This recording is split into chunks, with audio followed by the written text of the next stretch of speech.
O oceano. Ele talvez seja a maior fonte de mistérios da Terra. É incrível pensar que, apesar dele compor cerca de 70% de nossa superfície, somente 20% de sua profundidade foi explorada pelos humanos. E o que resta dele ainda é incerto.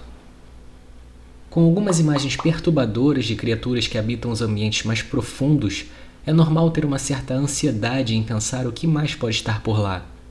Um medo muito comum que se estendeu durante nossa história com lendas de navegadores que alegavam ter visto monstros marinhos durante suas viagens. A talassofobia, o medo do oceano, se dá principalmente pela incerteza do que se encontra em suas profundezas e em sua vastidão. É o medo do desconhecido. E podemos assemelhar essa fobia com a do universo e seu tamanho quase que infinito.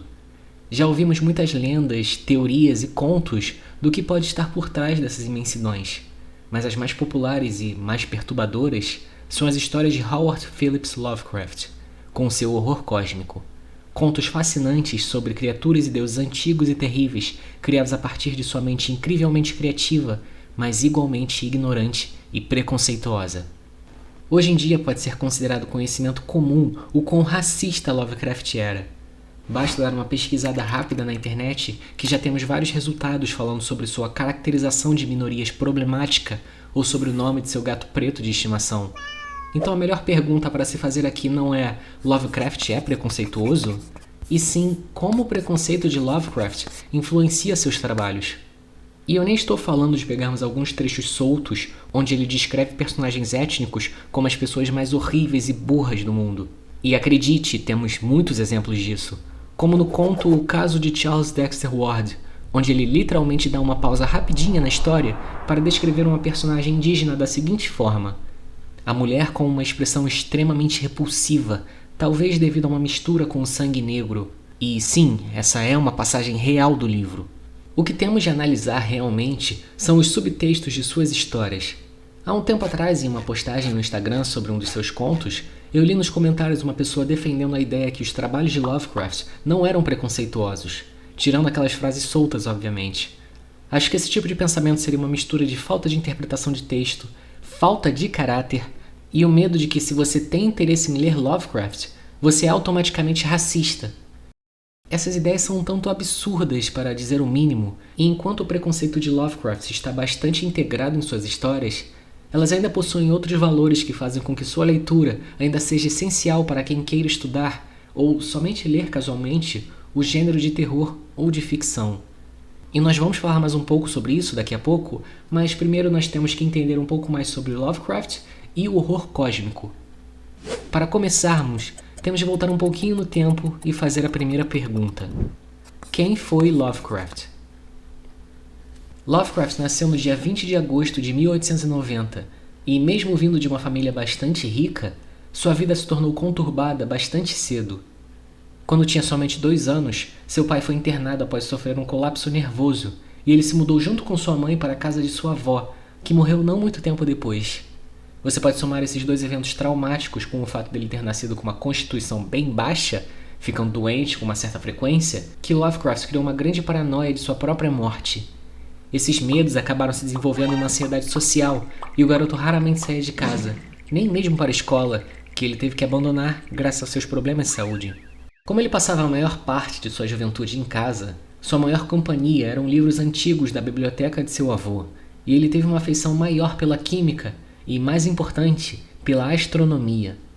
Existe uma teoria de que o colapso nervoso que ele sofreu no ensino médio, no final de sua adolescência, foi devido a ele não ter facilidade em matérias que o ajudariam a seguir na profissão de astrônomo, como matemática, por exemplo, e com isso ele foi forçado mais uma vez a abandonar os estudos.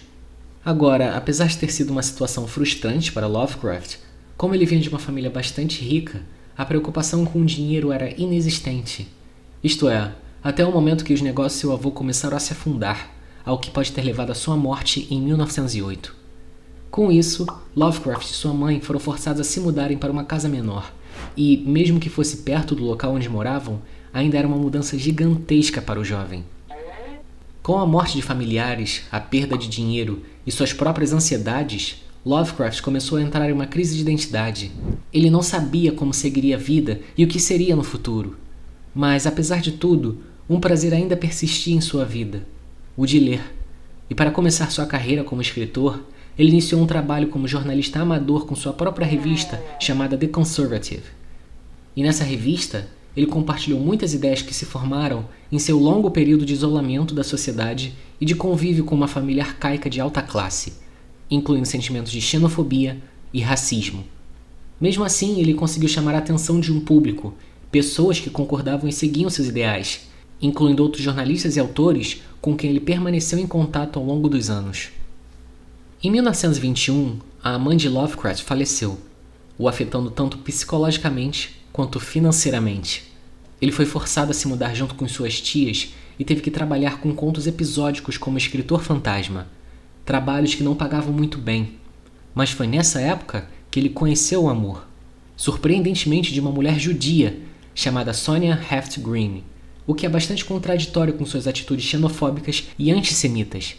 Mas foi um passo em certas mudanças de comportamento, como um novo hábito de viajar, o que pode parecer algo pequeno, mas devemos lembrar que esse homem quase não saía de casa por conta de sua ansiedade.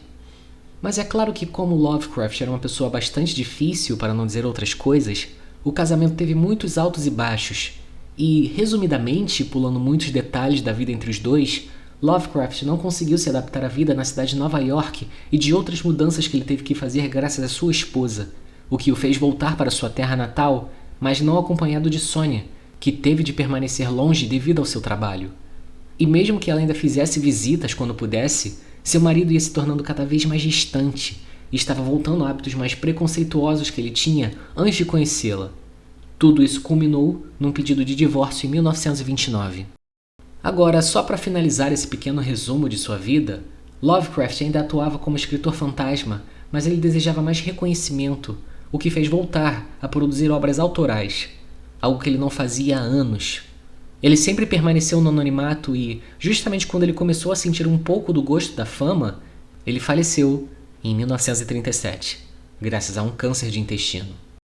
Foi somente depois da morte que seus trabalhos começaram a atingir a massa, graças a duas pessoas chamadas August Derleth e Donald Wondrei, que eram amigos e fãs do autor, e que já estavam o ajudando no final de sua vida com a venda de seus livros.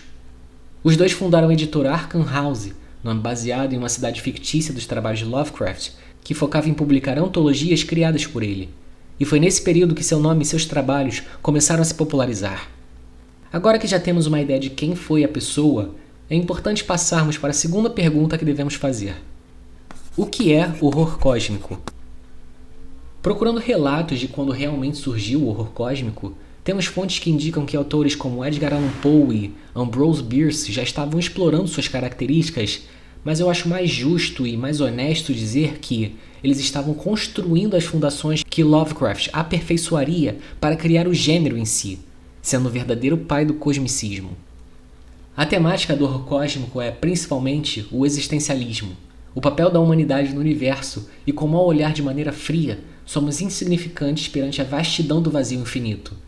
O medo do desconhecido é a chave para o desenvolvimento dos contos, que, de acordo com o próprio Lovecraft, é um medo primordial de toda a humanidade.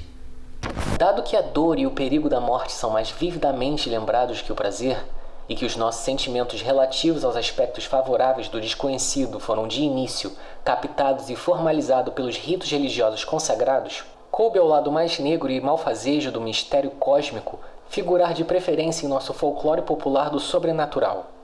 Essa tendência é reforçada pelo fato de que incerteza e perigo são sempre estreitamente associados, de forma que o mundo desconhecido será sempre um mundo de ameaças e funestas possibilidades. Quando a esse sentimento de medo e de desgraça se adiciona a fascinação inevitável do espavento e da curiosidade, nasce um corpo composto de emoção exacerbada e imaginativa provocada, cuja vitalidade certamente há de durar tanto quanto a própria raça humana. E eu pergunto, o que pode encapsular melhor o medo do desconhecido do que o nosso universo e o oceano? Não é à toa que muitos contos de horror cósmico têm como principal tema esses dois biomas. E existem 3 pontos que podem definir esse gênero. O primeiro, o existencialismo, como já falei.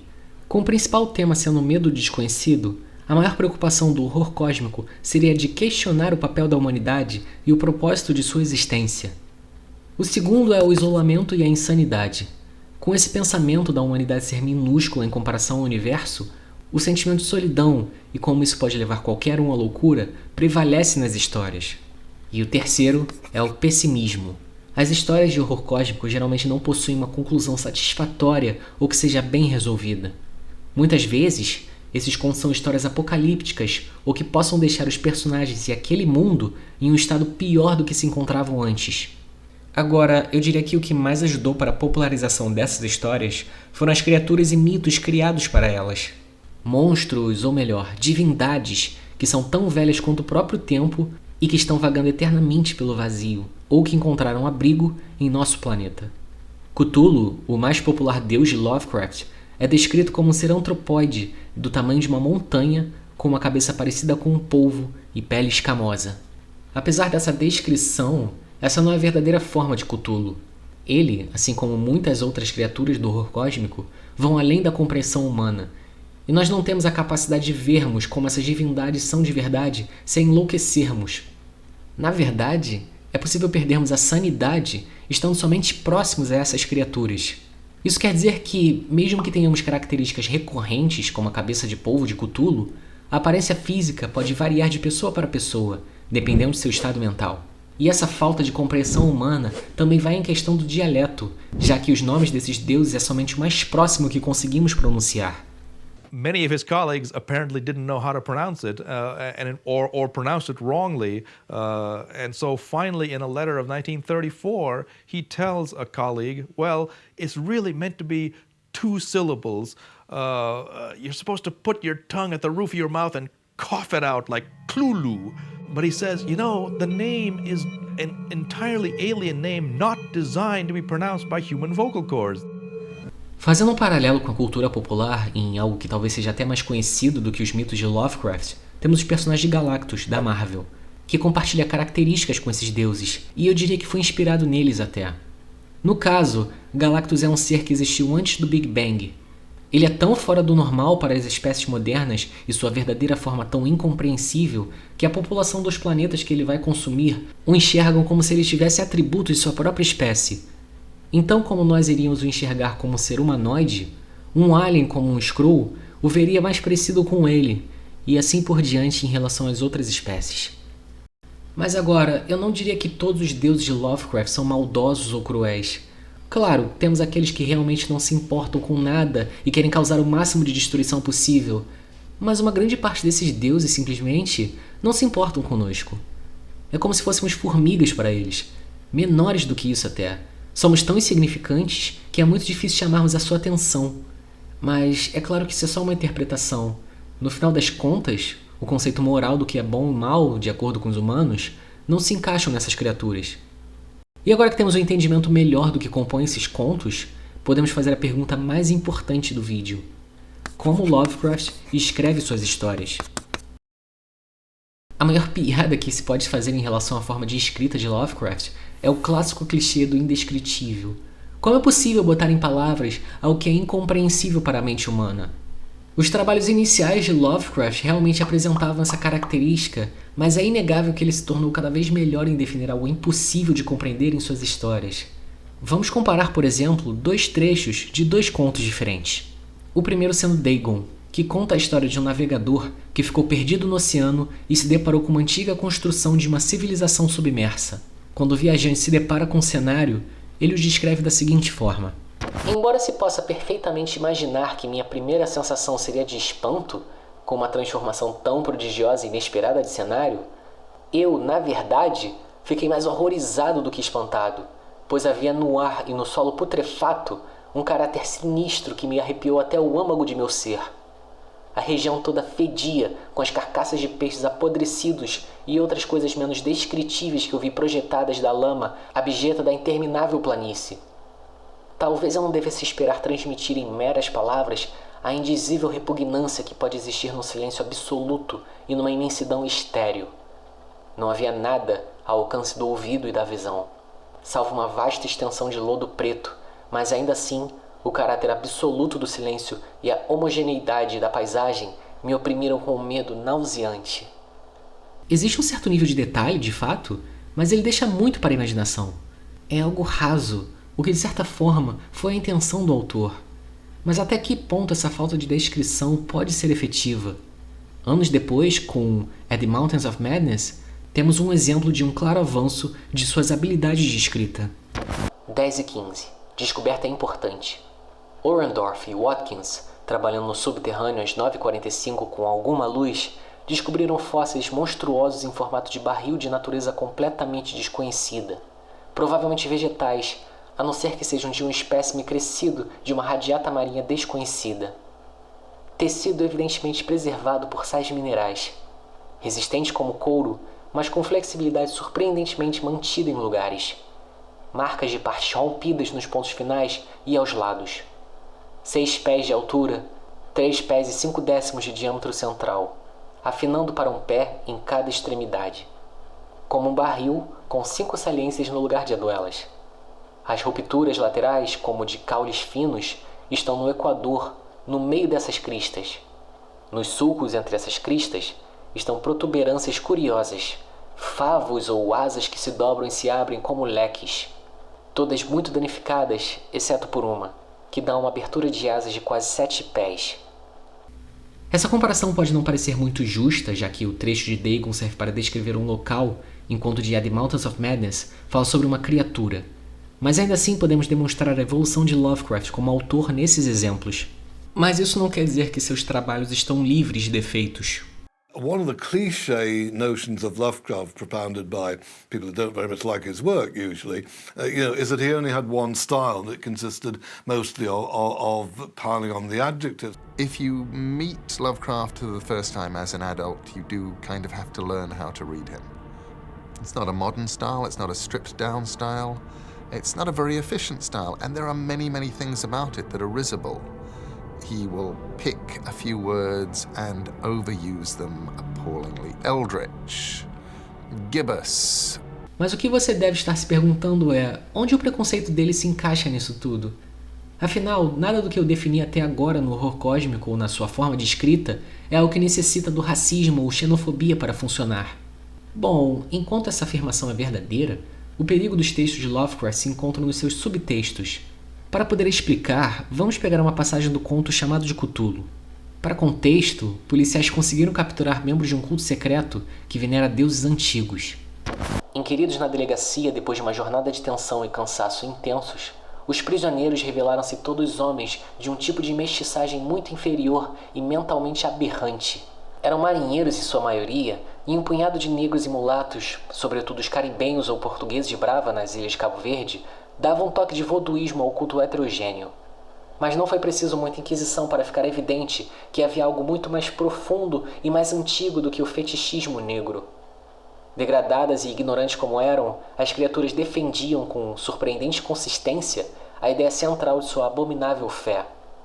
Eles adoravam, assim disseram, os grandes antigos que viveram muitas eras antes de existirem os homens e que tinha vindo do céu para o mundo jovem. Esses antigos já tinham partido para o interior da terra e o fundo do mar, mas seus corpos mortos tinham revelado seus segredos em sonhos aos primeiros homens que criaram um culto que jamais deixara de existir. Aquilo que praticavam era esse culto, e segundo os prisioneiros, ele sempre existira e sempre existiria. Escondido em desertos remotos e lugares sombrios espalhados pelo mundo, até o dia em que o grande sacerdote Cthulhu, saindo de sua tétrica morada na imponente cidade submarina de R'lyeh, emergiria e colocaria a Terra novamente sob seu jugo. Algum dia, ele conclamaria quando as estrelas estivessem preparadas e o culto secreto estaria pronto para libertá-lo. Eu acredito que isso encapsula, de forma geral, a implementação do racismo de Lovecraft. Os deuses antigos que clamam pela destruição da humanidade, em sua grande maioria, são venerados por povos não brancos que são caracterizados como insanos, primitivos e maléficos. Isso não é uma visão dele exclusivamente contra o povo negro, apesar de ser a mais recorrente, como ele também menospreza latinos, mestiços, judeus, indígenas, esquimós. Acho que não preciso alongar essa lista, já deu para entender, né? E os protagonistas são pessoas intelectuais de alta classe, pesquisadores curiosos que acabam descobrindo segredos de sociedades antigas protegidos por esses cultos macabros.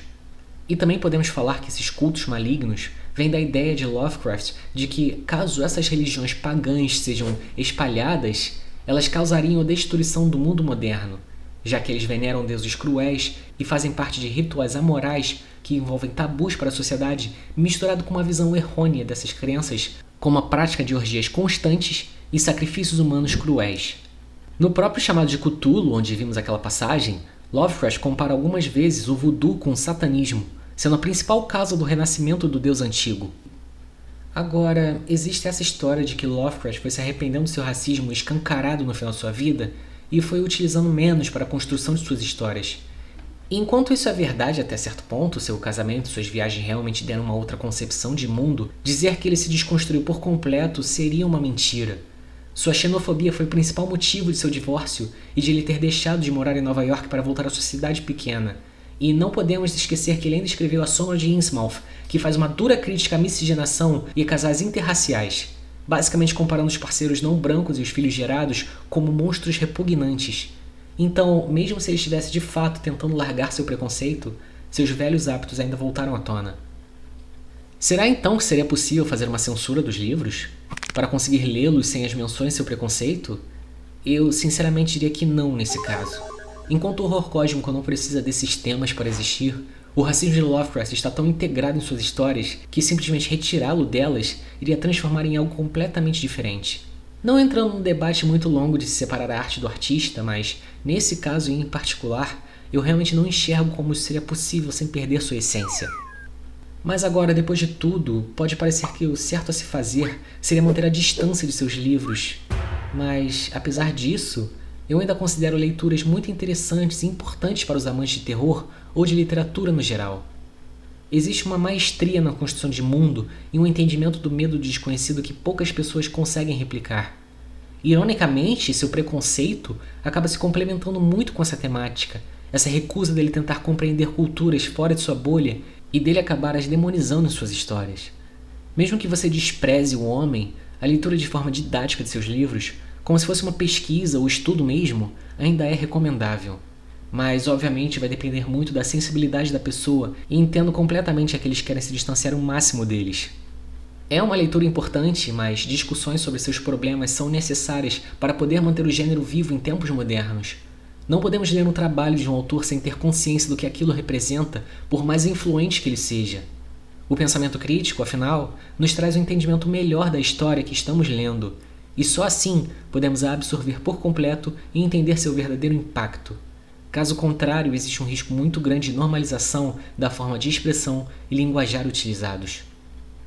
Caso esteja interessado em ler alguma história de Lovecraft, eu considero essas 5 recomendações como as melhores ou mais importantes: O Chamado de Cthulhu, A Sombra de Innsmouth, Dagon, At the Mountains of Madness e o caso de Charles Dexter Ward. Eu fiz uma narração do conto Dagon, que eu vou deixar o link na descrição e aqui no vídeo, caso queira dar uma checada. A série Lovecraft Country, baseada no livro do mesmo nome, é basicamente uma inversão de valores de tudo que Lovecraft acreditava, com protagonistas negros que estão fugindo de um culto composto por pessoas ricas e influentes na sociedade. Vale muito a pena dar uma olhada. E para uma visão mais bem detalhada sobre sua vida, eu recomendo muito o documentário Lovecraft, Fear of the Unknown, de 2008, onde temos pesquisadores e mestres da literatura e cinema falando sobre sua influência, como Guillermo del Toro, Neil Gaiman, Robert Price, entre outros. Agora, se você não se sente confortável em ler os trabalhos dele, não se preocupe. Lovecraft não é o único que mexe com horror cósmico. Fugindo de autores muito antigos como Edgar Allan Poe, Edward Dunsany e Anne Radcliffe para algo mais contemporâneo, a primeira pessoa que vem em mente é Stephen King. Os livros da Torre Negra e It, a Coisa, meu favorito dele, mexem bastante com o cosmicismo, mas talvez a melhor introdução para o gênero seja O Nevoeiro, que conta a história de um grupo de pessoas que ficam presas em um mercado após um grande nevoeiro tomar conta da cidade, com muitas criaturas misteriosas o habitando. Temos o livro e 2 adaptações, mas eu recomendo dar uma olhada no filme de 2007. Reanimator, de 1985, foi baseado em uma das histórias de Lovecraft, Herbert West Reanimator, mas aqui o filme toma muitas liberdades criativas com sua história e ele é posto lado a lado com outros clássicos da época como Hora do Pesadelo e Sexta-feira 13. Junji Ito é um outro autor que usa bastante horror cósmico em suas histórias, e aqui já temos uma outra forma de contá-las, através dos quadrinhos. Muitos de seus contos são bem curtinhos e a arte é sempre muito linda e aterrorizante, como The Enigma of Amigara Fault. mas a minha favorita dele é Uzumaki, que mostra os acontecimentos inexplicáveis de uma cidade no Japão que é atormentada pelo conceito de espirais. Sim, isso mesmo, um conceito é a principal causa de bizarrices e mortes no que já foi um local pacífico. O jogo World of Horror é um RPG de turno roguelike bastante inspirado nos trabalhos de Lovecraft e de Junji Ito. Nele, você toma conta de uma seleção de personagens que está combatendo forças estranhas e investiga mistérios sombrios que estão assolando a cidade de Shigokawa. É muito viciante. E por fim, minha última recomendação é meu filme favorito de todos os tempos, O Enigma de Outro Mundo, de John Carpenter, lançado em 1982, que conta a história de um grupo de cientistas no Ártico que se deparam com uma criatura misteriosa. Não vou falar mais do que isso para evitar spoiler, mas, por favor, assistam esse filme. Meus queridos, vou ficar por aqui. Espero que tenham gostado da análise e que considerem minhas recomendações. Por favor, deixe seu like e se inscreva no canal, que eu vou estar sempre postando por aqui. Grande abraço, galera!